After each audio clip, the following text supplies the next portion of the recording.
The Gauteng Department of Education is investigating the death of a grade 7 girl who drowned during a school trip. The pupil from Laerskool Queenswood in Pretoria drowned last week at a resort on the East Rand. Now, several learners have in the past years drowned during school excursions, and in 2020, a Parktown Boys High School pupil drowned at the Leadership School camp in Nyati bush and River Break Lodge near Brits. In 2021, Xolani High School Grade 10 student also drowned at a leadership school camp in Palm Springs Resort. And in 2022, a grade 6 learner at Refalotse Primary School drowned in a swimming pool on a school trip.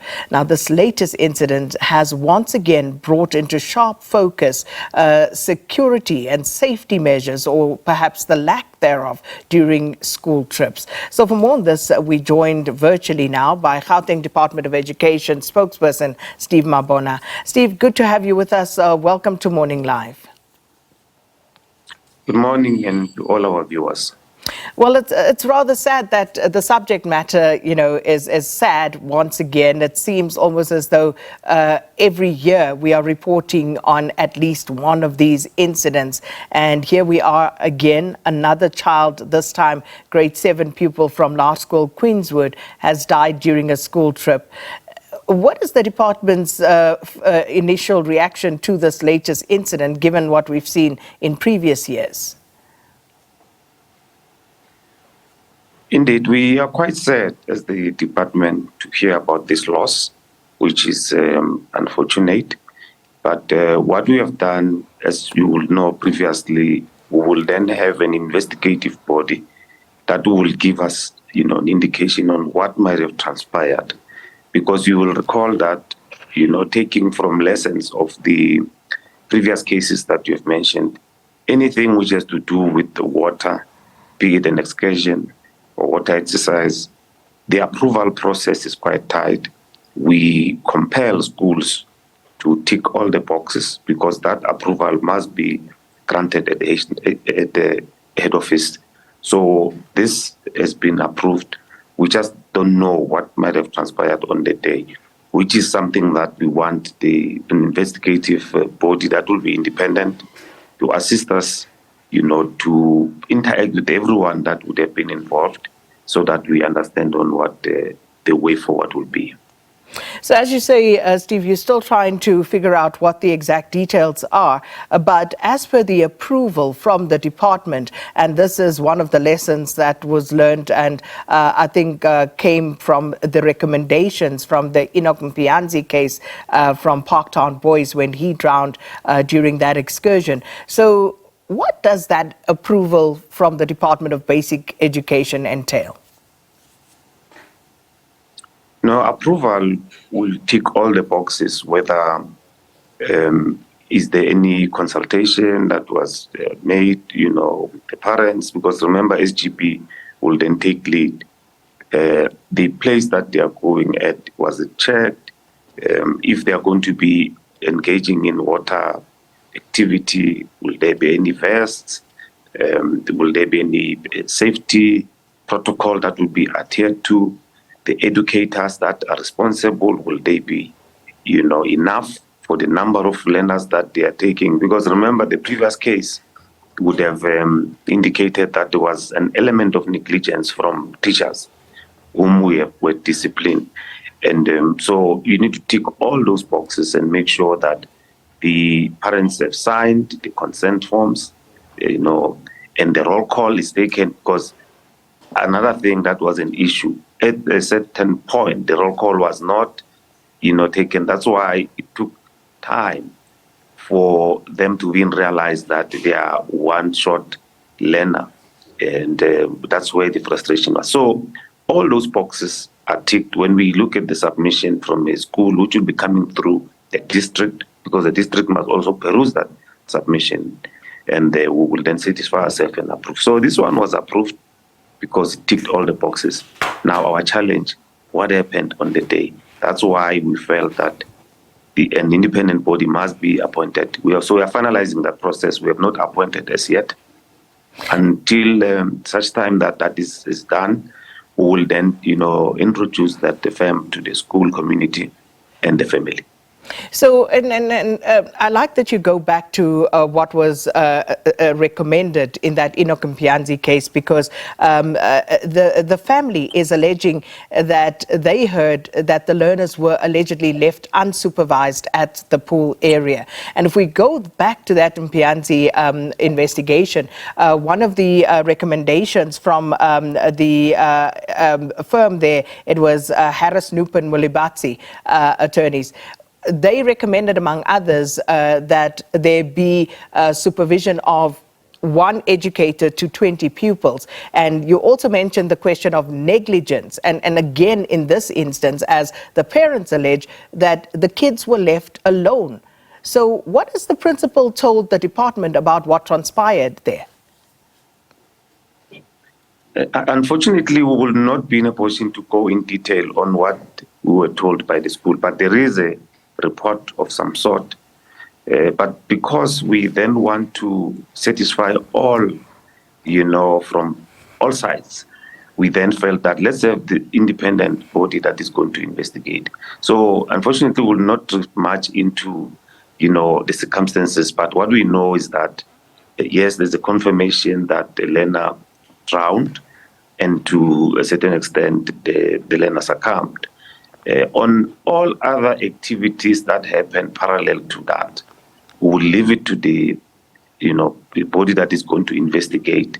They will then guide us on what is it that they find, because they will interact with the school management, educators that are implicated, learners that were there.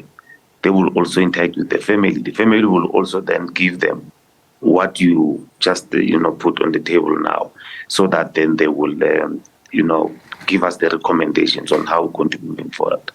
Again, going back to enforcing and learning from previous tragedies, Steve, that investigation into the drowning of Inokumpianzi from Parktown Boys High, that tragedy investigation was conducted by Harris Nupin Molibatsi attorneys, as I said, and they listed the host of mistakes that sent that entire trip down a terrible hole of tragedy. And those recommendations that were made, I would imagine that the department would then say to any school wishing to embark on any sort of excursion or activity, this is what you need to abide by, following those recommendations. And I would imagine you would want them to sign off against that. So let me ask, how does the department then enforce those recommendations to try and avoid tragedies such as these? Recommendations were infused in the submissions which are made to the department. So schools will know on the boxes to tick, like as you've indicated, those recommendations assisted us to even make sure that we enhance, the process of, application and approval. So, like as I've indicated, that all boxes were ticked because they're in a submission to say, have you done this? Have you done this in a question format? Then if they say yes, we've done all what is required. Then the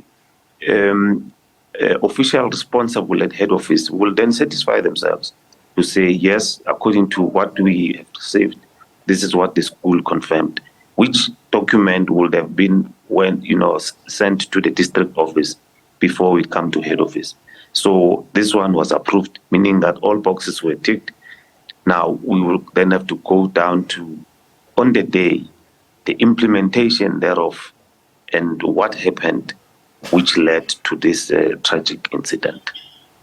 So, to that point, Steve, what is the department going to do in terms of acting against teachers involved in such outings based on the outcomes of the investigation, of course, into whether or not they were guilty or negligent? If they are found to have been guilty or of negligent behavior, what is the sanction against teachers for that? No, we would remember this labor, which will then have to follow the labor act.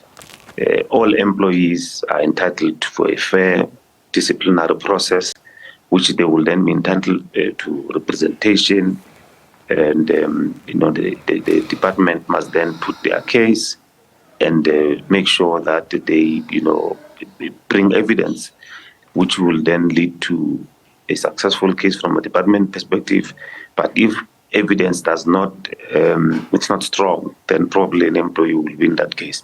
So this investigative body will assist us with that report or recommendations, which will then lead us to taking further action. If they then found some people that would have been negligent, like the previous cases, we'll then take them through the process of a disciplinary action. But in a disciplinary process, then there are aggravating and mitigating factors which might lead to a sanction of a probably a written warning or a probably a sanction where we will not going to be paying you for 2 months or 3 months.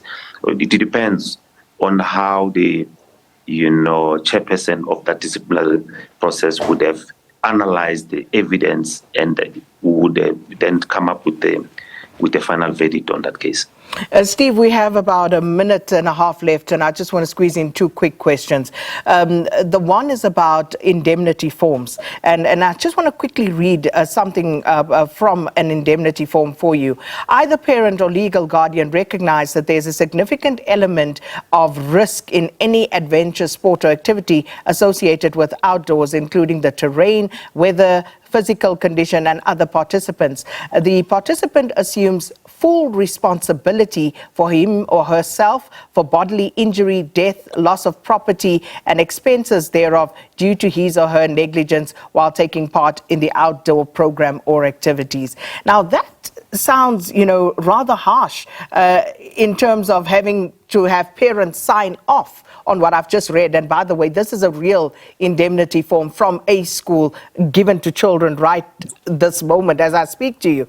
Speak to us about these indemnity forms, because why am I indemnifying the school, but yet I cannot indemnify myself about what could happen potentially on a trip like this? No, but also it doesn't say that if the school is negligent, then the parent take responsibility. So that's the difference. So it indemnifies the school against any negligence that will be coming from the child or probably the parent. Because remember, this decision is taken by SGB to say this is what we need to say. But what about the school's negligence? Because it says nothing about when they are negligent.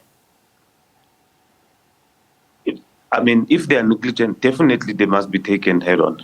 But shouldn't that also then be in the form? Well, the silent part of it, it will tell you that they are not exonerating themselves against their negligence. Because if they are negligent, but why is it silent? It's obvious if you are overt, because what they do. Yeah. If we are overt about the responsibility that the parent has to assume, why are we silent about the school's responsibility? No, all schools have got indemnity, public liability insurance, so which will then assist them to make sure that if they are negligent, they will take care of the families. Okay. The silent part does not justify that if they are negligent, they will not take responsibility. All right. That's why we are here as a department. If they are negligent, that's why we have investigative bodies, we have recommendations so that they can be taken to task. We'll leave it there. If it's an individual, we do that. If it's we'll a leave school, it there for today, that. Steve, but we'll pick up on it again. But thank you so much for your time, Steve Mabona, Gauteng Department of Education spokesperson.